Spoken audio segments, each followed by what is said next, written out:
Hello everyone. Today, I'm going to talk about the Seattle Mariners.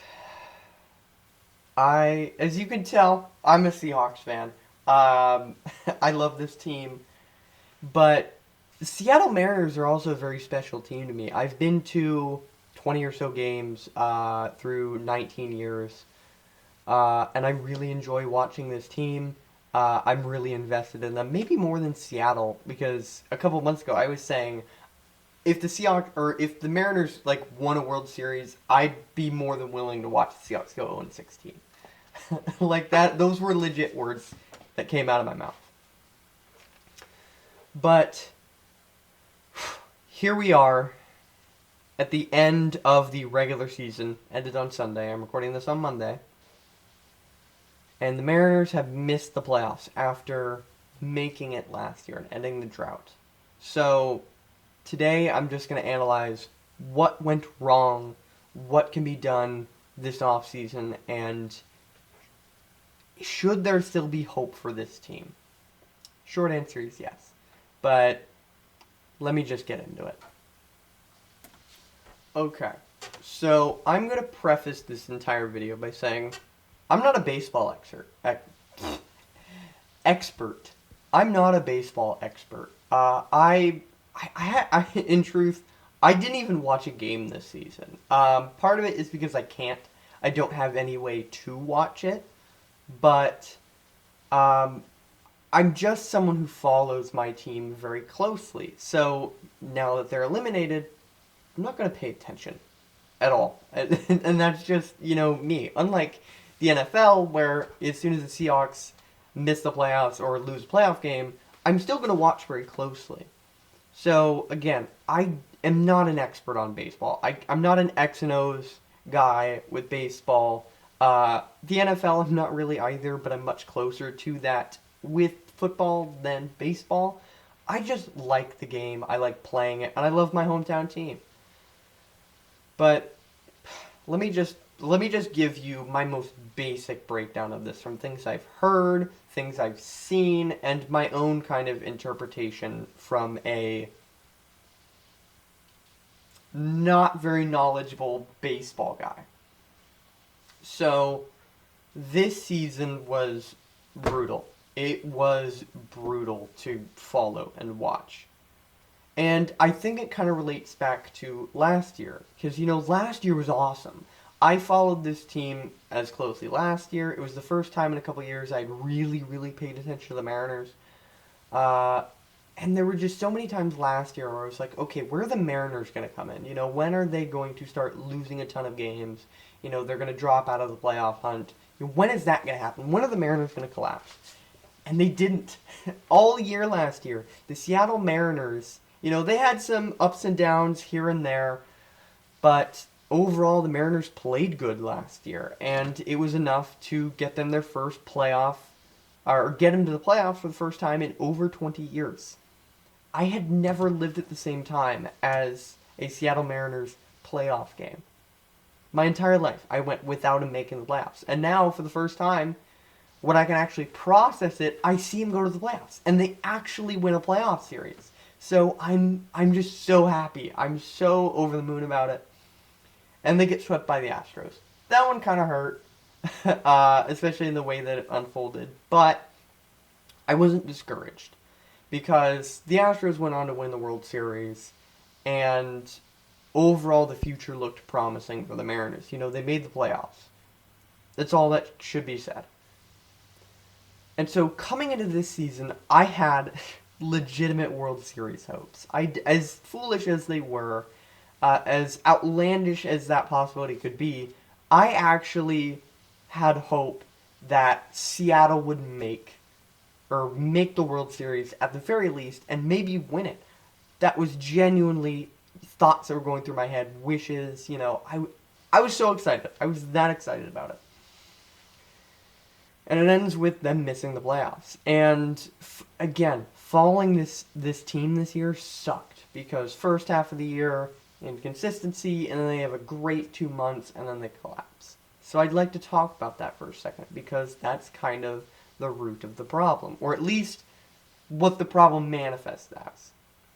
So I found a baseball website. I can't remember what it is right now. It'll probably be on screen as I'm saying this, but it shows the Mariners' record by month. And I, kind of just wrote him down, and I have him right here in front of me. So March and April, lumped them together. The Mariners went 12-16. They followed that up with a good May, 17-11. They followed that up June, 9-15. And then July and August, 17-9, 21-6. Those were the great months. And then this month, 12-17. So this team is clearly inconsistent. They only had 2 months of back-to-back winning. They had losing record, winning record, losing record, winning record, winning record, losing record. And, so that kind of manifests in a lack of sustained momentum, or at least that's the issue.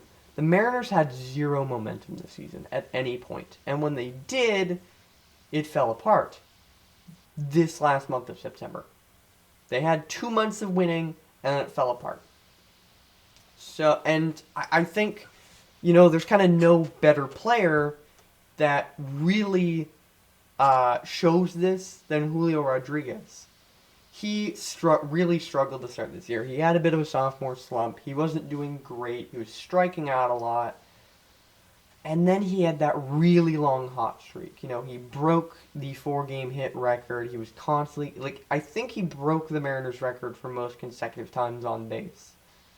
I could be wrong. I could be very, very wrong about that. Again, not a stats guy. But when he got hot at the end of the year, or in July and August, the team did too. Again, 21-6 August. That is their best month in franchise history. And that's including the 2001 season where they won 116 games. And then he cooled off to end the year, and the Mariners missed the playoffs. So there's no better player that kind of frames the Mariners' issues than Julio, because how he did, the Mariners did. When he was hot, the Mariners were. And when he was cold, so were the Mariners. So, here are the main issues. Number one is, for the majority of the year, it was hitting. It was consistency with hitting. A lot of guys just had a ton of strikeouts. Teoscar Hernandez, perfect example. He had a ton of strikeouts. He had a lot of home runs this year as well, but he had a ton of strikeouts. And so there's really only, with this team, a couple guys that were consistently hitting, consistently playing well. And Julio was one of them towards the end of the year, but it was really a weakness around the order. So it was kind of like there were cold pockets throughout there, throughout the lineup, where you're just not getting to, when you're in the 3rd or 4th inning, you have a bunch of guys who just are not hitting. Colton Wong was a great example. He was not a big acquisition, but he was a guy who would come in and just be a consistent hitter, and he wasn't good. He was terrible, and he got demoted to the minors, and he didn't play again for him. But for the last month of the year, the issue was pitching. 100% was pitching. And that was the strength of the team all year. It was a great young rotation, And in the last month of September, no pitcher had an ERA below 4. I know ERA isn't a perfect stat from all the baseball, stat heads that I've heard things from. ERA is not perfect. But to have nobody on your staff have an ERA below 4 in a month, that's not good. And that is going to equate directly to losing. So, what are the solutions to this? And again, I'm not super aware of the ins and outs of baseball. I've made this very, very clear. So when I say go get a guy or go do something, just know that if there's another part of it that's involved in that process, that I'm not aware of, it's because I follow baseball very casually. I only follow the Mariners. I only root for the Mariners in a way that I don't with the NFL. Which is why, I couldn't do like a monthly breakdown like I did a weekly one last week for week 3. But here are my proposed solutions for this problem, or at least what I would do. So that might be bad. Free agency. I think they need to be very aggressive. I think they need to go out and get some big name guys, some leaders, some veterans. Just go get people. And Shohei Ohtani is going to be the biggest name this offseason. If Seattle at least makes an offer for him and maybe doesn't get him, I'll be fine because at least the Mariners tried. But to me, they just need to go get big guys. Potentially overpay for a big name player who either plays good but has a great contract or plays average and has a good contract. And I know that Mariners fans, much older Mariners fans, might get PTSD from that. Because I know Robinson Cano wasn't a great contract. It wasn't a great anything. I actually really liked him as a kid, so I didn't know that until recently. But I saw, somebody on Twitter recently with the idea of someone or the team going to get Shohei Ohtani. They're like, I don't want another Robinson Cano. Don't do that. But to me, the issue is hitting, and it was for the majority of the year. So just go out and pay for 2, maybe 3 hitters that you can plug in the lineup immediately.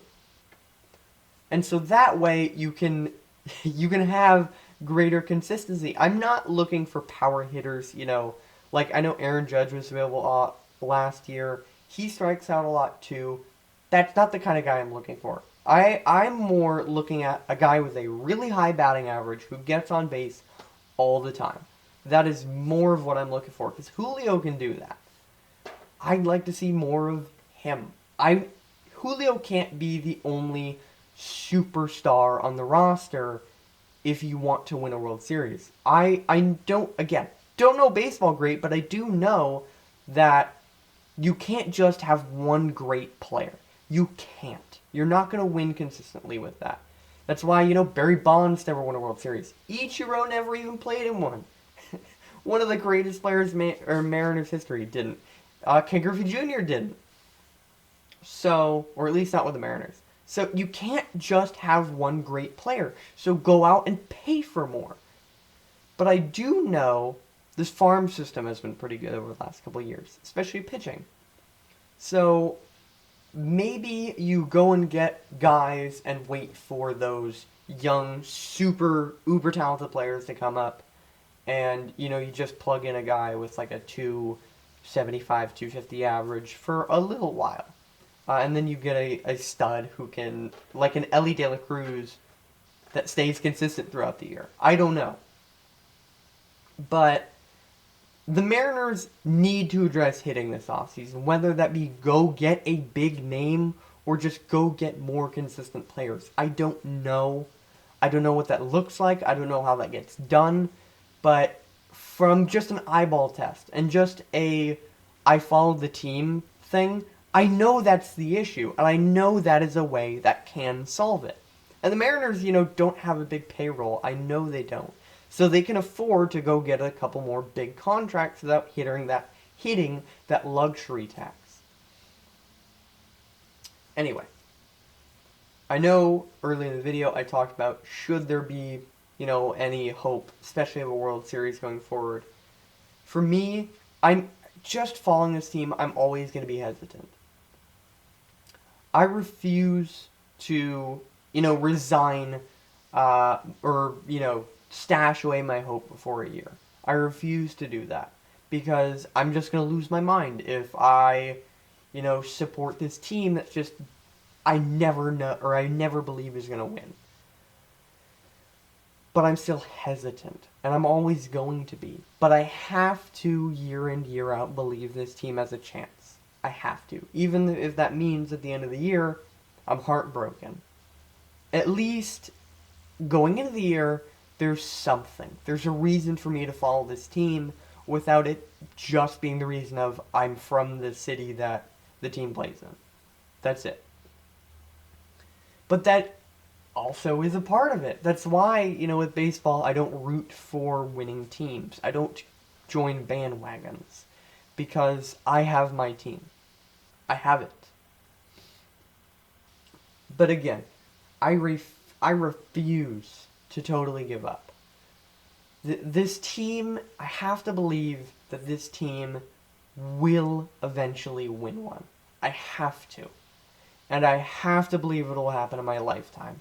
I'll hope that it's sooner rather than later, but if I don't, I just don't have any reason to pay attention. Especially since I can't watch the games. If I don't believe they can, and if I don't believe they ever will, then there's no reason, again, no reason to watch. So, I think my expectations going into this next season are going to be lower. I think I'm just going to hope for playoffs again, but I know how baseball is. I know how it is. I've seen it firsthand. I've heard about it first, but again, I have to hope. I really do. Otherwise, there's no reason to follow this team. There is absolutely zero reason to root for them. Anyway, that's going to be it for me before I get super emotional. Thank you all so much for watching. And hopefully the Mariners have some better days soon. Peace.